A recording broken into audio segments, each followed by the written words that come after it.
డిబేట్లోకి వద్దాం. ఈనాటి ప్రైమ్ డిబేట్లోని పవన్ కళ్యాణ్ గారు శాసనసభలో దూకుడు పెంచారా? తన శాఖలపై పూర్తి స్థాయిలో పట్టు బిగిస్తున్నారా? తనదైన రాజకీయ స్టైల్లో ఇప్పటివరకు చూస్తున్న రాజకీయాలు వేరు, తను వచ్చి పూర్తి స్థాయిలో దాన్ని ప్రక్షాళన చేస్తానంటున్నారు, మార్పు కోరతానంటున్నారు. ఆ విధంగా అడుగులు పడుతున్నాయి. అయితే ఈరోజు మరొక కీలకమైన అంశం ఏంటంటే జగన్మోహన్ రెడ్డి గారు ప్రెస్ మీట్ పెట్టారు.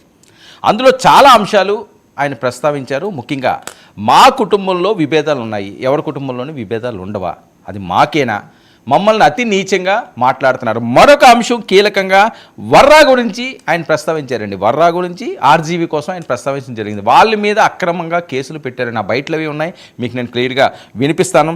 షర్మిలపై బాలకృష్ణ తప్పుడు ప్రచారం చేయించలేదా అని చెప్పి బాలకృష్ణ గారిని టార్గెట్ చేయడం జరిగింది. వర్రా ఆర్జీవీలపై అక్రమ కేసులు అంటూ మాజీ సీఎం గారు మండిపడ్డారు. ఇక ఆర్జీవీ విషయానికి వస్తే ఆర్జీవీ ఏంటి, కోర్టును ఆశ్రయించాడు. ఆయన ఎందుకు కోర్టును ఆశ్రయించాడంటే ముందస్తు బెయిల్ ఇంకొక అంశం అంటే పెద్దగా ఇది చర్చకి రాదు. నాపై థర్డ్ డిగ్రీ చేయడానికి కుట్ర పన్నుతున్నారు, నన్ను టార్గెట్ చేస్తున్నారు అని చెప్పి మాట్లాడడం అన్నది సంచలనాన్ని రేపుతున్న అంశం. మరొక వైపు అవినాష్ మెడకు విచ్చు బిగుస్తుందా అని వర్రా కేసులో అవినాష్ని వెంటనే అరెస్ట్ చేయాలని ఎవరు కోరుతున్నారండి? టీడీపీ వాళ్ళు కోరట్లేదు, జనసేన వాళ్ళు కోరట్లేదు, షర్మిల గారు కోరుతున్నారు, ఆ ఇంటి బిడ్డ కోరుతుంది. ఇది మరి ఎటువైపు మరుగులు తీరుతుందో చూడాలి. ఇక సోషల్ పోస్టుల్లో నెక్స్ట్ అరెస్ట్ అయ్యేది వీళ్ళేనా అంటూ రోజా గారు, తర్వాత అలా కొంతమంది కొడాలి నాని గారు, వీళ్ళందరి పేర్లు వేస్తున్నారు. చూద్దాం మరి అవన్నీ కూడా ఏం జరుగుతాయి. ఇవే ఇష్యూస్పై నా ప్రైమ్ డిబేట్ కొనసాగుతాం. మనతో పాటుగా చర్చలో పాల్గొంటున్నారు ఏఎస్ రావు గారు, డాక్టర్, టీడీపీ నాయకులు మనతో పాటుగా స్టూడియోలో అందుబాటులో ఉన్నారు. రేగిరి లక్ష్మణరావు గారు, వైసీపీ నాయకులు కూడా మనతో పాటుగా లైవ్లోకి అందుబాటులోకి వచ్చారు. వివేక్ బాబు, జనసేన అధికార ప్రతినిధి కూడా మనతో పాటుగా లైవ్లో జాయిన్ అయ్యారు. బాలకోటి గారు, అమరావతి బహుజన్ జేఏసీ నాయకులు కూడా మనతో పాటుగా లైవ్లోకి అందుబాటులోకి వచ్చారు. బాలకోటి గారు చెప్పండి. జగన్మోహన్ రెడ్డి గారు సుదీర్ఘమైన మీడియా సమావేశాన్ని ఏర్పాటు చేశారు. ప్రపంచంలో ఎక్కడా లేని విధంగా మా ఇంట్లో ఏమన్నా జరుగుతుందా, మాకు విభేదాలు ఉన్నాయండి, కానీ అమాయకులైన వర్రా రవీంద్ర రెడ్డి గారిని, రామ్ గోపాల్ వర్మ, ఒక గొప్ప దర్శకుడు రామ్ గోపాల్ వర్మ గారిని అన్యాయంగా మీరు ఈ రకంగా కేసులు వాళ్ళ మీద బనాయించి వాళ్ళని అరెస్ట్ చేయడానికి చూస్తారా, వాళ్ళ మీద థర్డ్ డిగ్రీలు చేయడానికి చూస్తారా అని చాలా ఆవేదన ఆయన వ్యక్తం చేస్తున్న నేపథ్యం. ఎందుకు ఈ కక్ష సాధింపు చర్యలు చేపడుతున్నారు అన్నది వైసీపీ వాళ్ళు రెగ్యులర్గా మాట్లాడే అంశం. ఇది వాస్తవమా? వర్మ గారు నమస్తే. డిబేట్లో ఉన్న మిత్రులకి పెద్దలందరూ కూడా నమస్కారాలు. వర్మ గారు, నేను కూడా జగన్మోహన్ రెడ్డి గారి పాత్రికేయ సమావేశం తూచి వింటిని, దాన్ని పాత్రికేయ సమావేశం అనకూడదు వర్మ గారు. ఆయన నలుగురిని పిలుచుకొని మాట్లాడిన ముచ్చట్లు అని మాట్లాడాలి. దాన్ని విలేకరుల సమావేశం అని అన్నారు. విలేకరుల సమావేశం, విలేకరులు అందరూ వస్తారు, ప్రశ్నలు సంధిస్తారు, ఆ ప్రశ్నలకు ప్రజాప్రతినిధో రాజకీయ నాయకుడు సమాధానం చెప్తాడు. కానీ జగన్మోహన్ రెడ్డి గారు అలా చేయాల. పైగా పక్కన పవిత్రమైన అసెంబ్లీ జరుగుతుంది, ఈయన శాసనసభ్యుడు, మాజీ ముఖ్యమంత్రి, అక్కడికి వెళ్ళి తొడగొట్టొచ్చు, అక్కడికి వెళ్ళి చంద్రబాబు నాయుడు గారిని దుర్మార్గుడు, నికృష్టుడు, రాక్షసుడు అని కూడా అనొచ్చు, మైకెత్తారు. మరి అక్కడ అనుకోకుండా 4 గోళ్ల మధ్య అంటే ఎవరింటారు, ఎవరికి చెప్తావు? పైపెచ్చు ఆర్జీవీని కూడా సపోర్ట్ చేస్తున్నారు అని అంటే ఆర్జీవీని వర్రా రవీందర్ని ఏంటి, వర్రా రవీంద్ర అంటే ఎవరో షర్మిలారెడ్డి గారి మీద పోస్టులు పెట్టిన వ్యక్తి. ఆర్జీవీ అంటే ఎవరు, మహిళల్ని కించపరిచే వ్యక్తి. ఆయన మీద సినిమా తీసినందుకు పెట్టలే కేసు. మీరేదో ఆర్జీవీ గారి మీద థర్డ్ డిగ్రీ ప్రయోగిస్తున్నారు, అందుకని భయపడుతున్నారు, కోర్టుకు పోతున్నారు అంటున్నారు. థర్డ్ డిగ్రీ కాదు, ఫోర్త్ డిగ్రీ ప్రయోగించాలి ఆర్జీవీ మీద. అదేంటి అది రాష్ట్రపతి అందరికి ఆర్జీవీ అంటే కాదండి, ఫోర్త్ డిగ్రీ అదేంటి టెక్నికల్ గా పెట్టాలి. ఫోర్త్ డిగ్రీ అంటే థర్డ్ డిగ్రీ కూడా చాలదు ఆయనకి. ఎందుకంటే ఆయన చేసిన పరాభవాలు అంతండి. నేను టీవీ డిబేట్ లోనే ఏదో సినిమా తీస్తే బూత్ సినిమా, ఒక మహిళా నాయకురాలు, కమ్యూనిస్ట్ పార్టీ నాయకురాలు ఏమంటే అట్లా మహిళలను కించవలసిన సినిమా తీస్తారు ఏంటంటే నిన్ను పెట్టి తీస్తానన్నాడు ఆయన లైవ్ లో. నిన్ను పెట్టి చేస్తా, నా ఇష్టం అన్నాడు. వాళ్ళందరూ కూడా భూమి మీద నూకలు తక్కువ నేను పుట్టుకోవాలి తప్ప ఏం ప్రయోజనం చెప్పండి? అసలు ఆర్జీవీ మూలాన సమాజానికి ఏం ప్రయోజనం చెప్పండి? జగన్మోహన్ రెడ్డి గారు ఏమైనా ప్రయోజనం ఉంటే ఉండొచ్చు, కానీ అయినా వాళ్ళ గురించి ఒక ఇష్టం ఏంటంటే వర్రా రవీందర్ రెడ్డి ఆర్జీవీల గురించి మాట్లాడటం ఏంటి? నేను అనేది ఏంటంటే చాలా చెప్పాడు, ఏదో 33 లక్షల ఉద్యోగాలు కూడా ఇచ్చానన్నాడు. మరి అదైతే ఆంధ్రప్రదేశ్ అయితే కాదు నాకు తెలిసి, ఏ రాష్ట్రం నాకు తెలియదు. నందిగాం సురేష్ని 70 రోజులు దళిత ఎంపీని జైల్లో పెట్టారన్నాడు. నందిగా సురేష్ జైల్లోనే పెట్టారు. డాక్టర్ సుధాకర్ నువ్వు లేపేశావు, మాస్క్ అడిగితే లేపేశావు, పూర్తిగా డ్రైవర్ సుబ్రహ్మణ్యాన్ని లేపేశావు. అమరావతిలోనే ఎస్సీ ఎస్టీల మీద కేసులు పెట్టి 40 రోజులు జైల్లో పెట్టారు. జగన్మోహన్ రెడ్డి గారు ఇవన్నీ మర్చిపోతే ఎలా? ఇప్పుడు తాతకు దగ్గులు నేర్పినట్టుగా చంద్రబాబు నాయుడు గారికి ఏదో పరిపాలన ఏర్పాలని, ఓకే మీరు విమర్శించండి, తప్పులేదు. అదేదో శాసనసభకి వెళ్ళి మాట్లాడవచ్చు కదా. పక్కనే శాసన మండలి పంపిస్తున్నావు, శాసనసభకి ఎమ్మెల్యేలను కూడా ఆపేశావు. శాసన మండలి తప్పనిసరిగా అడుగుతున్నారు బొత్స గారు కానీ ఇతర వైసీపీ ఎమ్మెల్యేలు. That is the debate. ప్రజలు వింటున్నారు, వీళ్ళు చెప్పేది వింటున్నారు, వాళ్ళు చెప్పేది వింటున్నారు. నిజాలు అర్థమవుతున్నాయి, సమాధానాలు చెప్తున్నారు కదా. పవన్ కళ్యాణ్ గారు సమాధానం చెప్తున్నాడు, లోకేష్ గారు పవన్ కళ్యాణ్ సమాధానం చెప్తున్నారు, హోంమంత్రి సమాధానం చెప్తున్నారు. బొత్స సత్యనారాయణ గారు అర్థం కాకపోయినా సరే కాస్త కష్టమైనా కూడా తమిళంలోనో మద్రాసులోనో ఏదో ఒక భాషలో మాట్లాడుతున్నాడు, ఆయన కూడా అడుగుతున్నాడు. అలా ఉండాలి సభ. నువ్వు సభకే వెళ్ళకోకుండా నువ్వు 4 గోళ్ల మధ్య బంధించుకొని నీతులు చెప్తే ఎలా? పైపెచ్చేదో మేకపిల్ల అంట. ఈ మేకపిల్ల కదా 2014 నుంచి చెప్తున్నాడు ఆయన. అసలు ఈయన పరిపాలన మీరు మాట్లాడాల్సింది ఏంటి? జగన్మోహన్ రెడ్డి గారు రాష్ట్రంలో అభివృద్ధి 6 నెలల్లో కూటమి ప్రభుత్వం అభివృద్ధికి బాటలేసిందా? సంక్షేమ వైపు ఏమన్నా అడుగులు వేస్తుందా? అమరావతిలో ఏమన్నా అభివృద్ధి పనులు చేశారా? పోలవరం సంబంధించిన పనులు చేపట్టే ప్రయత్నం చేస్తుందా? ఇవేం మాట్లాడట్లా.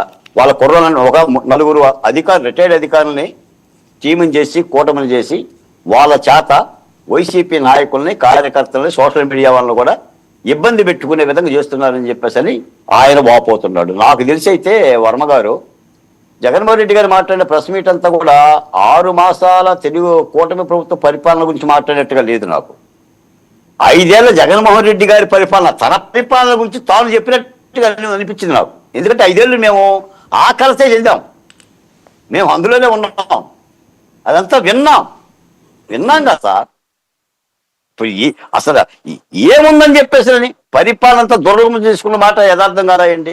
కాబట్టి ఆయనకి ఏం మాట్లాడటం ఏమి అవకాశం లేదు ఆయనకి. కాబట్టి శాంతి భద్రతలు ఒక అంశంగా మాట్లాడుతున్నాడు. నేనేమో అర్థం పద్ధతి లేకపోకుండా అరెస్టులు చేయండి, ఏమైనా పడితే తోసేయండి, లాగేయండి, జైల్లో పెట్టినట్లా ఆల్రెడీ ఎవరు నందిగాం సురేష్ గారు మంగళగిరి మీద దాడికి చెప్తున్నారు. బాలకోటి గారు నా వాయిస్ వినిపిస్తారు? ఒక్క నిమిషం. కాదండి, వర్రా అంశంలో అవినాష్ రెడ్డి అరెస్ట్ అవడం ఏంటి? షర్మిల గారి డిమాండ్ ఏంటి? ఇప్పుడు ఏమంటే షర్మిలారెడ్డి గారు కానీ సునీతారెడ్డి గారు కానీ వాళ్ళ బాధ మనకు తెలియదు ఏముంది. సునీతారెడ్డి గారు తన తండ్రికి జరిగిన అన్యాయాన్ని, బ్రోటల్ హత్య కోసం, న్యాయం కోసం కోర్టు మెట్లు ఎక్కి దిగి ఆమె న్యాయ పోరాటం చేస్తుంది. ఆమె డాక్టర్ వృత్తి కూడా మానేసినట్టుంది నాకు తెలిసి. బహుశా నాకు తెలిసి సతీ సావిత్రి యొక్క వెంటబడితే యమధర్మరాజు అన్న మాట వినేసేసి ఆ ప్రతిపాదనాలు ఇచ్చాడేమో కానీ వైఎస్ వివేకానంద రెడ్డి యొక్క హత్యకి న్యాయం జరగకపోవడం వల్ల నాకు కలత జరిగి నిన్న కూడా దానికి వర్రాకి సంబంధం ఏంటి? నా పాయింట్ మీకు అర్థం కాలేదు. వివేక కాదు ఇక్కడ అంశం. వర్రాకి అవినాష్ రెడ్డికి సంబంధం ఏంటి? వర్రా విషయంలో అవినాష్ రెడ్డిని ఎందుకు అరెస్ట్ చేయమంటున్నారు షర్మిల గారు? వర్రా విషయంలో వైఎస్ అవినాష్ రెడ్డిని ఎందుకు అరెస్ట్ చేయమన్నారు మరి షర్మిలారెడ్డి గారు చెప్పాలి. మరి ఆయన అనుకున్నది ఏనేమో. ఏ ప్యాలెస్ లో కాదండి, ఆవిడ కామెంట్స్ కూడా మీకు చదివి వినిపిస్తాను. వర్రా కేసులో అవినాష్ ను అరెస్ట్ చేయాలని షర్మిల ఏ ప్యాలెస్ లో దాక్కున్నా వదిలిపెట్టొద్దని డిమాండ్. ఆ పోస్టర్ని పెట్టించాడే మరి వైఎస్ అవినాష్ రెడ్డి గారు. పైపచ్చి ఇవాళ షర్మిలారెడ్డి గారిని కూడా దగ్గర చేసుకునే విధంగా ఆ వీడియో కూడా ఇచ్చాడుగా. షర్మిలారెడ్డి గారి మీద చాలా ప్రేమ ఉన్నట్టుగా. చంద్రబాబు నాయుడు గారు అయితే వాళ్ళ అమ్మా నాన్న కూడా అన్నం పెట్టలేదు, నేనే అన్నం పెట్టాను అని చెప్పేసి నీ తల్లిదండ్రులను కూడా మీరు గౌరవించలేదు, నువ్వు చూడలేదు, ఏదైనా చూసావని చంద్రబాబు నాయుడు గారి మీద ఏకవాక్య ప్రయోగాలు చేశాడు. మరి నాకైతే చంద్రబాబు నాయుడు గారు తల్లిదండ్రులకు అన్నం పెట్టాడు లేదు నాకు తెలియదులే, కానీ తల్లి మీద అయితే కేసు పెట్టలా, తండ్రి మీద కూడా కేసు పెట్టలా, నేనేమో పో అని చెప్పి ఏ చెల్లిని కూడా వెళ్ళగొట్టలా. ఇదైతే నాకు తెలుసు. సో జగన్మోహన్ రెడ్డి గారు ఇంక ఫుల్ ఫ్లెజ్డ్ గా దిగినట్టేనా రంగంలోకి, ఇంకా అటాక్ మోడ్కి? ఏంటి సార్ దిగేది? ఏం దిగటానికి ఏముందో సార్? ఏముంది? 11 మంది ఎమ్మెల్యేల పవిత్రమైన అసెంబ్లీ కూడా పంపించగలిగే దమ్ము లేనప్పుడు, ఆ ధైర్యం లేనప్పుడు, అసెంబ్లీలో నిలబడి మాట్లాడలేని ఒక మాజీ ముఖ్యమంత్రి ఏం పోరాడతాడండి? ఇప్పుడు పోవాలి కదా. వాళ్ళు 23 వస్తే వచ్చారు కదా. జనసేనకు 1 వచ్చినా కూడా వచ్చారు కదండి.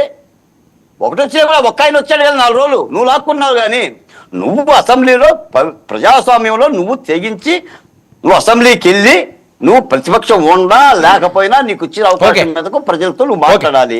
అసెంబ్లీలో కొట్లాడుకోకుండా నువ్వు వీధిలో కొట్లాడితే ఎవరు వింటారు?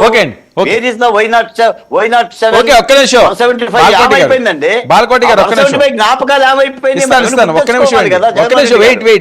ఒక నిమిషం మీరు వెయిట్ చేయండి. అసలు జగన్మోహన్ రెడ్డి గారు ఏం మాట్లాడారో చూద్దాం. ఒకసారి ప్లే చేయండి అమ్మా అవి బయటలో. అంటూ నా కుటుంబాన్ని ఎక్కడ పడితే అక్కడ ఇదే చంద్రబాబు మాట్లాడుతూ ఉన్నాడు.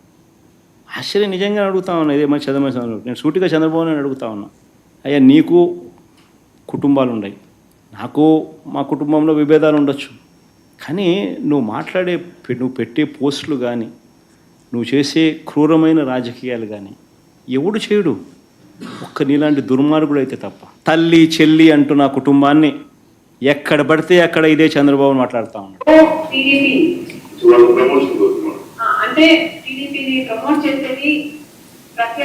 నా చెల్లెల మీద షర్మిల మీద ఇదే Chandrababu Naidu Hyderabad Jubilee Hills road number 36లో ఈయన బావమరిది బాలకృష్ణ, లోకేష్ మామ, ఈయన సొంత టవర్ ఎన్బీకే బిల్డింగ్స్ నుంచి వెబ్సైట్లలో తప్పుడు రాతలు రాయించి ప్రచారం గతంలో చేయలేదా?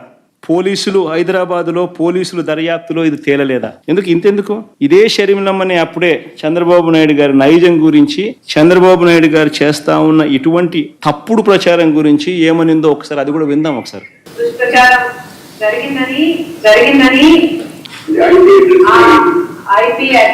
బట్టి పోలీసులు చెప్తున్నారు. బాలకృష్ణ గారి బిల్డింగ్ నుండి జరిగింది ఒకటైతే ఈ సైట్లన్నీ, ఈ వెబ్సైట్ అయినా యూట్యూబ్ అయినా ఈ సైట్లన్నీ ప్రో టీడీపీ అంటే వర్ర రవీంద్రారెడ్డి అనే పేరుతో ఒక ఫేక్ అకౌంట్ క్రియేట్ చేసి ఆయన ఐటీడీపీ సభ్యుడు ఉదయ్ భూషణ్ అనేవాడు ఒక ఫేక్ ఐడి క్రియేట్ చేసి దాన్ని ద్వారా మా అమ్మను మా చెల్లెల్ని తిట్టించినాడు. దాంతో ఫేక్ ఐడి వర రవీంద్రారెడ్డి పేరుతో క్రియేట్ చేసి మా అమ్మను మా చెల్లెల్ని తిట్టించినాడు.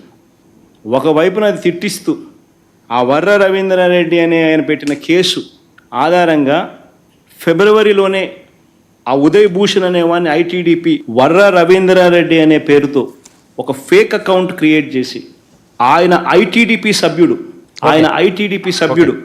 ఉదయ్ యేసరావు గారు ఎందుకు చెప్పండి వర్మ గారు ఒక మాట చెప్పండి. వైఎస్ వివేకానంద రెడ్డిని హత్య చేసినప్పుడు ఏ చంద్రబాబు నాయుడు గారి చేతికైతే కత్తిచ్చి చంపాడని అన్నారో, ఇప్పుడు జగన్మోహన్ రెడ్డి గారు అంటుంది కూడా వర్ల రవీందర్ రెడ్డి పోస్టులు పెట్టలేదు, ఐటీడీపీ తెలుగుదేశం పార్టీకి సంబంధించిన ఉదయ్ కుమార్ నా చెల్లి పట్ల మా అమ్మ మీద పోస్టులు పెట్టాడని పచ్చి అబద్ధం ఆడుతున్నాడు. ఈ పోస్టు మనం ఇప్పుడు మాట్లాడుతుందే కాదండి, 5 నెలల క్రితం కూడా మనం మాట్లాడాం. షర్మిలారెడ్డి గారి మీద జగన్మోహన్ రెడ్డి గారి పరిపాలన మాట్లాడాం. మరి అప్పుడు ఎందుకు చర్యలు తీసుకోలేదు? అప్పుడు జగన్మోహన్ రెడ్డి గారు ఎందుకు మాట్లాడలేదు? ఈ రోజున నా చెల్లి అంటున్నారు జగన్మోహన్ రెడ్డి గారు. చెల్లెలు ఏమంటుంది? మా అన్న నాగుబాము అంటుంది. చెల్లెలు స్వయంగా ఆమంటున్న మాట మనం ఏమంటలేదు. ఇది కుటుంబ తగాదాన్ని కూడా ఈయన రాజకీయం చేస్తున్నాడు. కాబట్టి దీన్ని అర్థం చేసుకోవాలి. అబద్ధం తప్ప నాకు తెలిసి అబద్ధ పరిపాలన తప్ప ఇంకా ఏం కనిపిస్తుందంటే జగన్మోహన్ రెడ్డి గారి నోటి నిండా అబద్ధాలే కదా సార్. ఇప్పుడు కూడా మొన్నేమో ఆస్తులు ఉన్నాయని బెదిరించాడు షర్మిలారెడ్డి గారిని, ఇప్పుడేమో చెల్లెల మీద మమకారంతో నా చెల్లెలు అని అంటున్నాడు. మరి ఏం న్యాయం చేశారు? ఆమె మాట్లాడుతుంది, అయినా షర్మిలారెడ్డి గారి మీద పోస్టులు పెట్టడం ఏంటండి? మీ విజయసాయి రెడ్డి గారు అన్నాడు, పసుపు చీర కట్టుకొని చంద్రబాబు నాయుడు గారిని ఇంప్రెస్ చేయడానికి వెళ్ళావా షర్మిలారెడ్డి అని విజయసాయి రెడ్డి మాట్లాడినప్పుడు ఎక్కడ విన్నారు జగన్మోహన్ రెడ్డి గారు? మీరు మీ చెల్లెలనేగా అన్నది. పార్టీ సభ్యులు ఉన్నారు కదా, వాళ్ళు మాట్లాడిన